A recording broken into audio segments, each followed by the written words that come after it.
One. Hey, good afternoon and welcome to this episode of Business Basics. My name is Lee Iben. I'm the head coach at ActionCOACH Campus. And my special guest today is Greg Luerkens. Greg is with the Amana Society. And I think most of us in the area have been to the Amanas several times. Usually it's a Sunday afternoon lunch and visit for me and my family. But Greg, thanks for joining us today. It's great to have you. You're very welcome. Good to be here. So Greg, Amana Society, tell me more about the Amana Society. Yeah, well, I think really to understand our business here, one needs to kind of understand, the roots of Amana. And Amana started off really as a communal society. It was founded by settlers back in 1855 that were fleeing Germany for religious reasons. So the people, again, kind of built the communal society. Individuals were assigned jobs, and different, if you will, businesses were formed. And the Amanas really operated that way from 1855 to 1932. 1932 is kind of a magical time.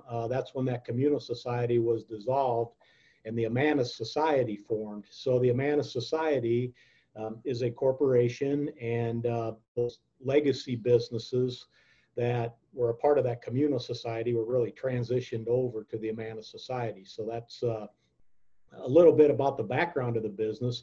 You know, what we do or what we're involved in here, we have a very significant farming operation. So the Amanas are made up of 26,000 acres, and we farm a lot of the ground. We raise cattle, have about 2,000 head of cattle currently. And in addition to that, we run the Amana Service Company, which provides electricity and water to the community. Okay. We've got the legacy businesses that I mentioned before, the Amana Woolen Mill, the Amana Meat Shop, the General Store, the Little Red Wagon, of course, our RV park out here, and the insurance company. So it's a very, very diverse group of businesses. And those are all part of the Amana Society. They are. Those are the ones physically located in Amana. There's one that is actually outside of Amana in Hiawatha, Cedar Rapids Millwork. Oh, okay, great. And the Woolen Mills is kind of going through a transformation too. Is that correct? It is a pretty major transformation. So we're currently in the, I guess, final stages of construction and renovation of the hotel millwright. So we've taken some of the buildings in that 14 building complex that were, quite frankly, pretty run down, used for storage, and they've been renovated into a boutique hotel scheduled to open here in September. So we're pretty excited about that. It will include a very nice restaurant and lounge along with the hotel itself. That's wonderful. I mean, that's a great weekend away. Even if you live in Cedar Rapids or Iowa City, just to drive down the road and stay at the hotel, you can spend a whole weekend just shopping and visiting all the different places within the Amanas there. Yeah, that's the plan. We want to really draw people. This is a great community. We're looking to have more experience-oriented things for people to do, and the hotel will just be kind of the cornerstone for that. Oh, I think it's great. I mean, everything is within walking distance. Now, October, you have your Oktoberfest coming up too. Is that correct? How's that going to change this year with COVID-19?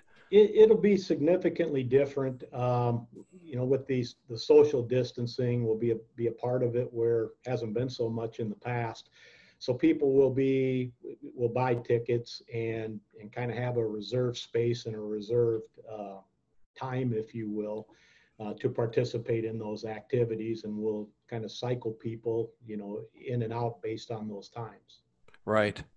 So tell me, the organization itself of the Amana Society, how is that set up? You're the director, is that correct? Or how do you position that? Yeah, I'm the president and CEO of the society here. So, under the Amana Society the Amana Society really provides the umbrella for all the businesses that I mentioned. Okay. So the farms has an individual farms director, John McGrath, who does a phenomenal job. Same thing with the service company, and then all of the other individual businesses really just fall under that umbrella of the society. Sure. And do you have like a board of directors then that kind of helps to manage the entire enterprise? We have a 9-person board, and that board gets together pretty much on a monthly basis. And, Mm-hmm. we talk about the business, talk about the vision and the guidance, and the board really has, amongst the members, have a very diverse backgrounds as well.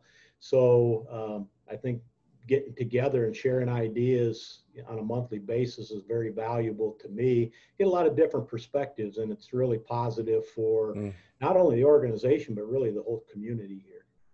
Indeed. And the Amana brand is so prevalent, and with the age of the Amana Society itself, you've been through a lot of economic changes over the years. How do you envision that going forward? I mean, I would imagine that you are forever evolving, just like the economy around you, but you also want your brand to stay prevalent within the community. So how does that come into play? Yeah, that's really the magic question for us here. I have been here as the president for just right at 2 years now. Okay. And some of the things that we're really trying to do, the demographic of the Amanas, tend to be of the older variety, and we realize the world's really being turned over to the millennials, if you will. Mm-hmm. And we're trying to do a lot more and create the types of activities and experiences that will draw in those young families, have some great things to do. And while we look to do some of these new things, we want to protect the legacy of what's always been a part of the Amanas. So there's great tradition in the woolen mill, in the furniture shop, and the meat shop in particular. And so we want to protect that legacy while we build going forward, and just again have a lot more to do for people when they come here. Yeah, that's so true, Greg. It's interesting, isn't it? Because back in the 70s and 80s, the Amana brand was so prevalent. I mean, everybody took their mother or mother-in-law to the Amanas for Mother's Day. I mean, you had to call months in advance to get a reservation. And then as the surrounding communities began to grow and more restaurants started popping up, we saw this decline perhaps a little bit within the Amanas. And now we're back on the upswing again. And you said it with the millennials, although they may not, and I say they, four of my kids are millennials, but although they may not subscribe to my traditions, they are trying to create their own traditions, and having that Amana brand fit in with their traditions. And like you said, we're essentially handing the keys to the kingdom of the Amanas off to those millennials and making it their own, while still keeping the Amana Society and all the businesses within the context very vibrant. Very much so. And that's, a big part of the big challenge, for our marketing department, our marketing people here, is really the balancing of all of that. But we have great people. We're doing more and more internet-based type and through our websites, I think, making that so so that we can really build on the brand that was created and take it into the future. That's so true. It's for those of us who are in our 50s and 60s, it's a mindset change. I was visiting with a printer in Iowa City last week, and he and his father have owned a similar situation. It's a fifth generation business. And he said the one thing that he has to keep reminding himself of is to change his mindset, because it's not the way it used to be back in the 70s and 80s or even the 90s now. It's always an evolving process. And I find that interesting with the Amanas too. It's an evolving process. Yeah, very much so. And I think the one thing that one always just needs to keep in mind with it is it's all about people. And I think if you can keep your focus on people and what interests people and draws people, I think the answers lie very much there. Yeah, you nailed it. It is. Business is a people business, and staying relevant to the current population is so important, and on how we pivot our strategies going forward. But boy, I tell you what, the Amanas always has something new to offer. It has an old world feel to it, but there's always something new and exciting happening within the Amana colonies. Now, you're not just based in Maine, Amana, but you oversee all the colonies. Is that correct? Yeah, there's 7 colonies that make up the Amanas here. Right. And primarily what we're involved in, I mean, our farming operation really spreads across, the entire 26,000 acres, Mm-hmm. as does our service company in servicing that. The rest of the businesses and a lot of the tourism aspect really falls between, uh, main Amana here. Right. So anybody that's used to coming, as an example, from Cedar Rapids comes out 151 to the four-way, take a Yep. left-hand turn. All the shops are pretty much down there. The RV park's off to the west. Yep. So a lot of it is pretty centrally located, but there is an awful lot of space here that's a part of the Amanas. Oh yeah, it's amazing. So what was the biggest way that COVID-19 affected the Amana Society as a whole? I think the biggest way, many of our businesses are retail oriented, and I think anybody that has been following the COVID and who couldn't be, realizes that retail pretty much shut down. And so we made a very conscious decision on March 16th. That was a Monday to shut our retail businesses down. One exception to that was our meat shop, and that was kind of worked on the opposite. There was so much demand created for our catalog business that they were running at what are typically the Thanksgiving to Christmas peak season levels. Really? Yeah. And how about the RV park? Have you seen an uptick in that as well this year? The RV park is pretty interesting in how the COVID's have impacted that. The RV park every year hosts many rallies. And a lot of the rallies, just because people aren't traveling, have canceled or delayed. But what it has created for us is an opportunity to host just individual campers that want to come out and get away from everything, kind of have that space, spend time with their families. So where we've lost some of the rallies and lost some ground there, we're really facing just the opposite from the standpoint of individual campers. Yeah, it's just a strange year to put it lightly, I guess, but it's still, with businesses, my goodness gracious, the society's been around since 1855, started off as a community. I mean, how many things has the Amana Society seen over the years? I mean, world wars, other pandemics in the past, and yet as business owners, we still continue to keep moving forward and finding new ways to make business happen. Yeah, it's really pretty amazing, and we just a couple of weeks ago, had our annual shareholder meeting, and one of the, I guess, pieces of that meeting were to recognize individuals that have served on our board, in the last decade. And there's one individual there that had actually served as a part of the Amana Society board for 38 years. And so it's pretty amazing the amount of time and commitment that a lot of the individuals that grew up here have invested in the success of what we do. You've got a lot of experience with boards there, Greg. Tell me, and other businesses also have boards of directors, and nonprofits especially do. Tell me, what's some of the learnings? What are some of the successes that you can share in having an effective board meeting or board experience?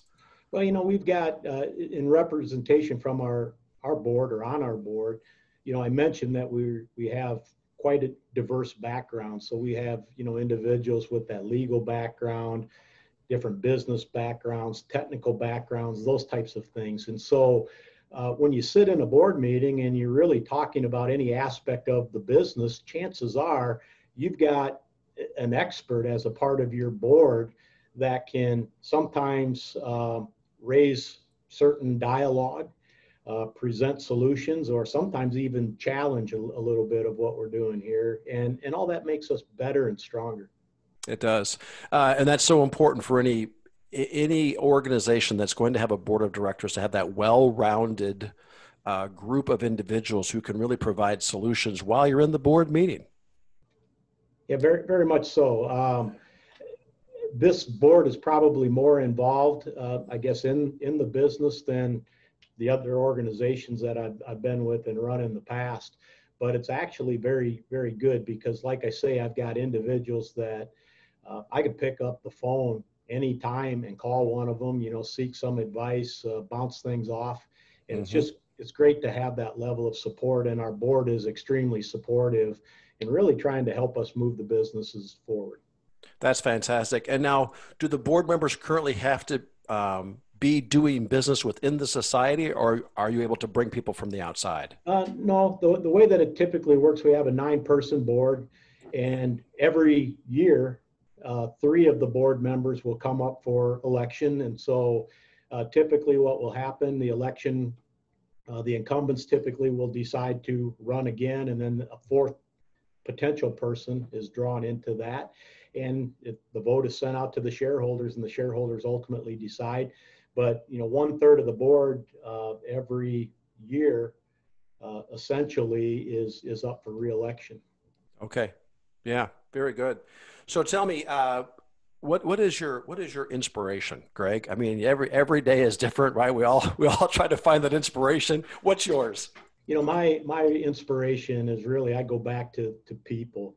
This is such an interesting place. The values of the people of the Amanas. It's amazing. It's a great place to be. And, I get to see it on a daily basis.